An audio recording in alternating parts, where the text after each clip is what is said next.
or good afternoon, I should say. This is your host, Calvin Anderson, for the Check In With podcast. I have another amazing guest with us today.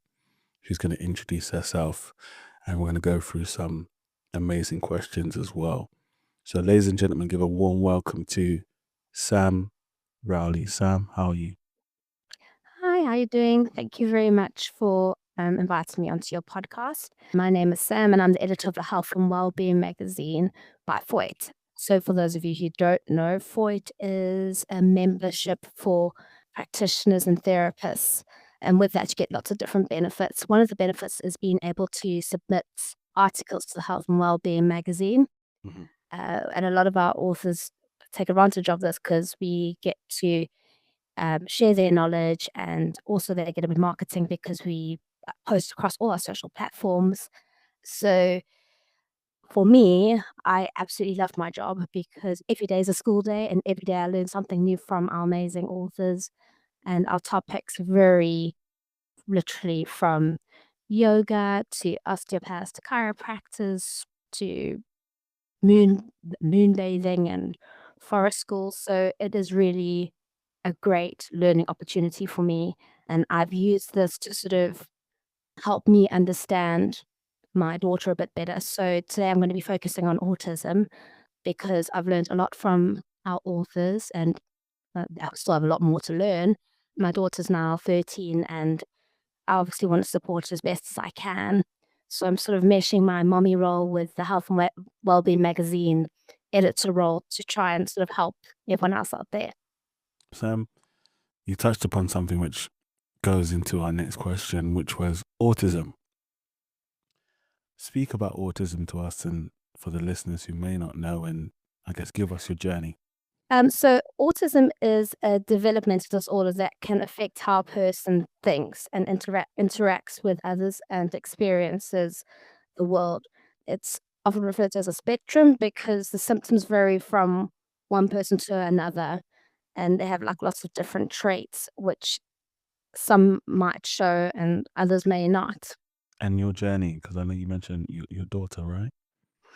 Yeah, so my daughter's now 13. When she was 5, pretty much we had noticed that she was finding some things quite difficult, like social interactions and remembering certain things. And she had quite repetitive behavior in some ways. And then if we went to go see a movie, for example, even if it was like sort of an animation and or slightly sad, if it was even touched on some form of sadness, she would be in absolute tears and really, but like you could see that she had full on tears, not crocodile tears. And it'll take her a long time to settle down even after the movie because it would have moved her so much. And we eventually saw an educational psychologist, and they did their tests and everything, and they said, well, we think we should go and see a neurologist, a play therapist, and an occupational therapist, which we did. And then when we saw the first time I walked into the neurologist's office, my daughter was literally trying to climb into my t-shirt. Um, and she was like, oh, okay. And after a couple of appointments with the neurologist, they actually sent her for a whole bunch of tests and things like that. And they found out that she has nystagmus, which is when your eyes sort of like like vibrates. Yeah. And she also has a cyst on her brain. So since then, we actually moved countries and we've moved to England, and we had an assessment done to check to see if she had autism. And it came back that she did have autism, so high functioning autism and ADHD. And she also has severe anxiety. So that was now, we moved here in 2018. And since then, since we've got the diagnosis, it's been really helpful. I think she's happy to have the diagnosis as well because she can understand it. And it seems that people tend to be more patient when they know that, okay, she has autism. But it has been quite a journey because some days are harder than others for Yeah. her, and from a parental, like from a parent side as well. Mhm. Um, but we've tried lots of different things, and at the end of the day, you just need to persevere and find out what works for your child and what works for you as a family. Sam, thank you so much for sharing that and giving your journey and giving how it's been and how you've adapted and how you've grown, and how you've managed yourself and your feelings and also your daughter's also. I want to go into another topic because as you was speaking, and I can imagine sometimes it can take its toll. We're not superhuman. Um, breath work. How important is breath work? Breathwork is one of the things that I've sort of learned about more recently, and it has been a lifesaver not only for my daughter but for myself as well. And with children that have autism, or adults even, I suppose, there are triggers, and sometimes they sort of feel overwhelmed by their surroundings. They get sort of sensory overload, which can be caused by things like lights and noises and smells and textures. And what I've found is some of the breathing techniques have really helped them to, well, helped my daughter and myself to sort of calm down and to sort of ground ourselves. Mm. And there's a variety of different breathing exercises that you can find out about. You know, box breathing, we often use box breathing because it helps us.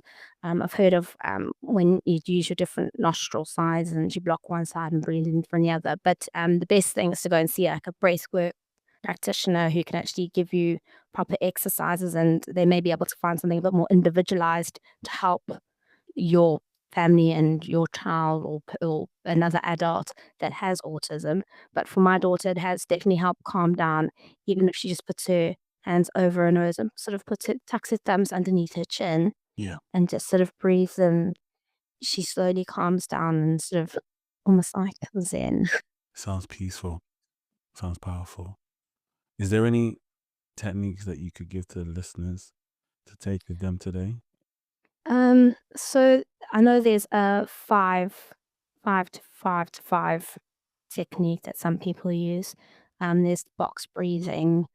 Um, so when we do box breathing, we breathe in for 4, hold for 4, breathe out for 4. When I was talking about the using your nostrils, is if you sort of breathe in through your inhale through your one nostril, and you block that one, and then you exhale through the other one. I think you're just sort of focusing on that breathing, going breathing in and out. Yeah. But because obviously that's not my area of expertise, there's only like a few things that have come up, but there are loads of different types of breathing exercises. Mhm. Thank you for sharing that, Sam. Sam, nutrition. How important is nutrition? Nutrition is really important. Um, my daughter moans a lot because she absolutely would love to live on sugar, but ideally, you need to sort of try and avoid processed food if possible. Yeah. Some authors have mentioned staying away from gluten.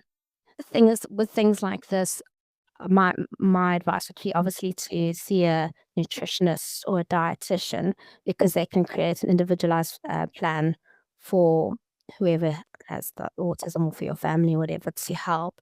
I don't know, they recommend vitamin B, lots of omega fatty acids that you can get in salmon, mackerel, things like that.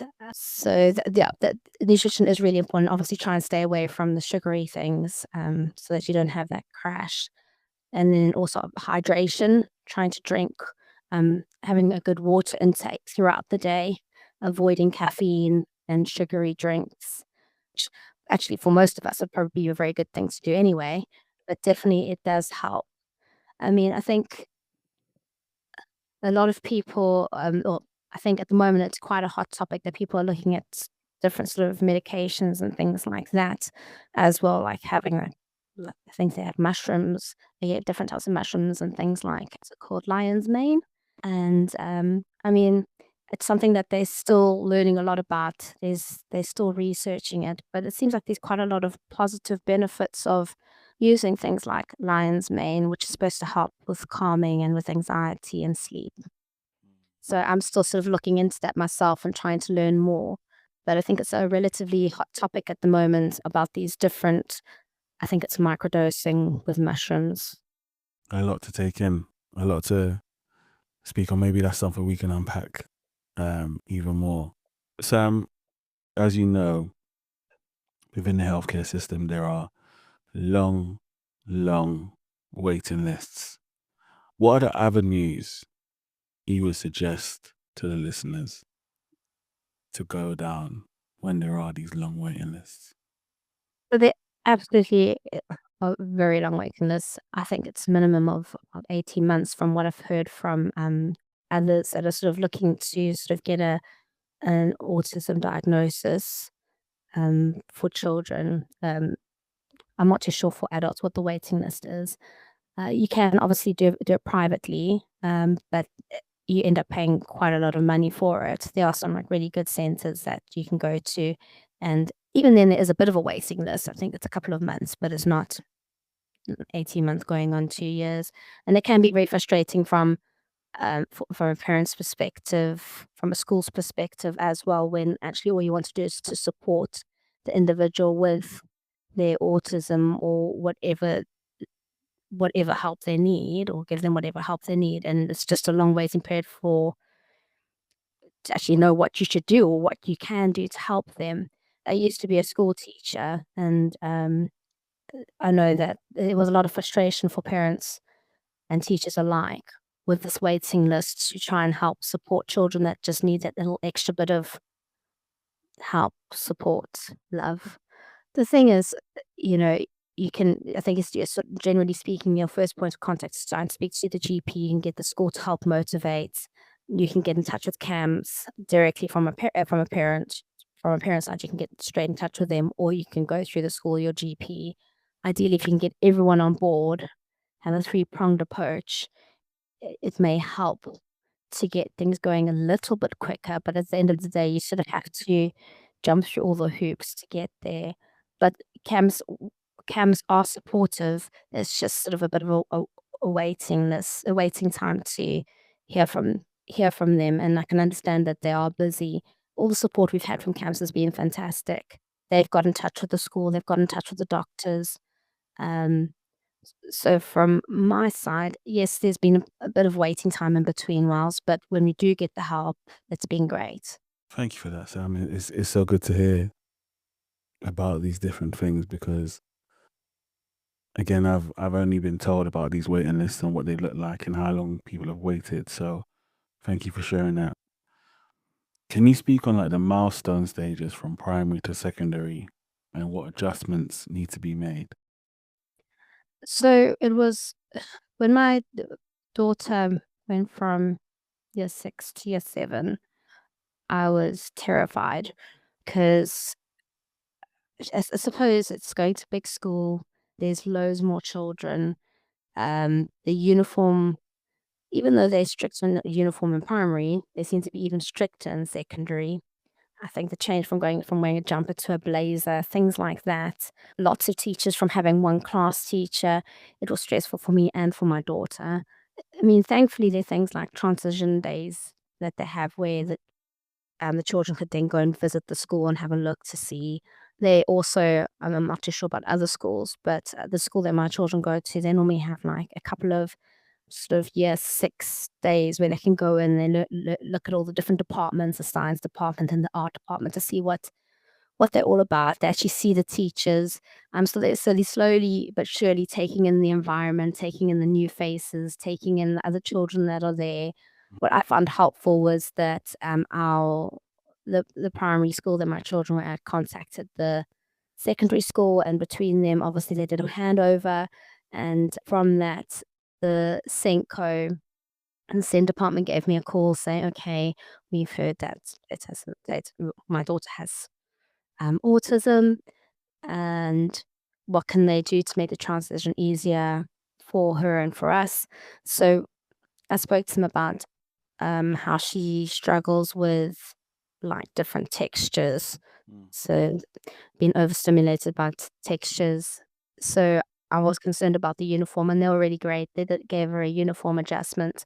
Mm. So she still has to wear navy, for example, but she can wear it from a softer material. So sort of like PE joggers as opposed to like a skirt, because my daughter actually just doesn't want to wear skirts or the sort of the boy trousers. She also, they said like, they also sort of said, well, if she can try and get used to wearing a blazer and a tie, but we can slowly but surely introduce that. So we sort of started with the navy trousers and the jumper, and then as we went on, we added the tie, and then we added the blazer, and now she will go with the blazer, tie, normal school shirt, the joggers, but it's close to what all the other children wear, which is great because I actually thought that when I first thought blazer, I thought that's never gonna happen. So it's quite amazing that we've got that right. From a friendship perspective, it did worry me because when they go to secondary school, they might not necessarily be with children from their primary. I didn't know who was going to be in her class, and to be honest, the first year, so year 7 was the most challenging. Mm. She's now in year 8, but she now has a group of friends, but I think her biggest problem last year was making friends and keeping them. And she's okay, she's quite friendly and she's quite okay to talk to anyone. It's just, I think because of her autism, she is quite repetitive. She does find it difficult to pick up on social cues and things like that. So because of that, I think it is challenging for her to maintain friendships, but that does seem to have improved this year. That being said, I think that's also a challenge even for children that don't have autism or anything like that, because year 7 is just one of those years where the children are all finding out who their friends are, what their place is in that school, because I have other children and my other daughter who's now in year 10, I know for her, year 7 was also challenging in a different way, Yeah. but still challenging. But definitely the school was really supportive. They also sort of spoke to us about like what would make it easier for her. So for year 7, she used to go to a nurture group, which was sort of a quiet space for her to speak to teachers, a smaller group, so she wasn't in a full class. Yeah. Um, she could also, if she needed to go to a quiet space, she could speak to the teacher, and the teacher would let her go to a quiet space away if she was feeling overwhelmed. I know that she uses her breath work and breathing exercise at school if she's feeling overwhelmed by a situation, if there's lots of noise going on, or if it's Mm. too bright, it's a strong smell, because she's also, her sense of smells is apparently really intense because she can smell things that I can't. And then there's also a group called Yellow Submarine, which have been amazing. They actually CAMS recommended Yellow Submarine, but they sort of arrange outings and sort of trips away with uh, with other children that are similar, and they sort of try and put the groups together. So you do fill in a couple of forms as a bit of admin, but you find out um, they take that information from you and they try and put them with other children that have similar interests or may have similar challenges, which is really good. They do all sorts of things from going to the movies to trampoline parks and things like that. Such a journey that your daughter's been through. And no, go ahead. Sorry. Oh, no, I mean, there's so much. I mean, the school's really helpful with also sort of transitioning from a perspective that they keep the communication open with parents. So I know that if my daughter's having a rough day, I can ping them an email, goes directly to their head of year, and they at least know that, okay, it's been a rough morning, and they'll put things in place to try and sort of calm her down and get her into the right space. So like routine, consistency are all really important for us. So after school holidays, I always know the first day back's Yeah. not going to be easy. Normally we sort of start prepping my daughter a couple of days before we go back to school, so she knows that it's there. So it's not a sudden wake up and, oh, I have to be at school. So she gets time to process it, which I do find helps a lot. I know with like lots of people are sort of anti-medication. Some people aren't. My daughter does take medication, but we've asked her what if she feels like it helps, and she says yes, it does help. So while she's saying she can feel the effects and it's helping her, Yeah. I'm going to go with what she says to sort of help me in my journey supporting her. If that makes Yeah. sense. That makes perfect sense. And, I love the collaboration and the cohesion you have with the school and everyone's on the same page to ultimately let or allow your daughter to have a really fulfilled journey and time in school, which I think is amazing. Sam, can you give us, some people may be going through a tough time, or they've found out that their child is neurodivergent, and there's a lot of mixed feelings towards it, and they don't really know how to deal with it. They don't know what support they need.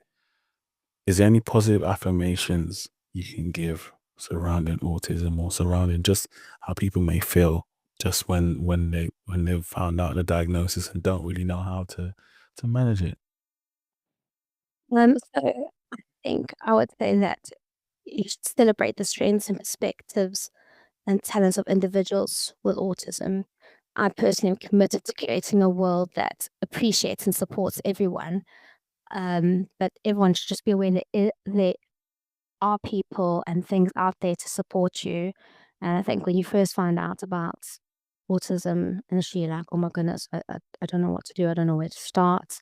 What's the right thing to do? And there's so many different things to try. So take every day as it comes. You will have teething issues, trial and error.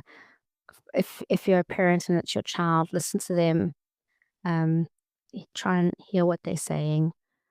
Um, there are lots of people out there to support you, and although I think some people are scared to even get a diagnosis, but from my perspective, it is definitely helps. I'm pretty sure if you were to go and ask my daughter, she would tell you that she found by having this diagnosis and by actually telling people about it, it's made it easier for her.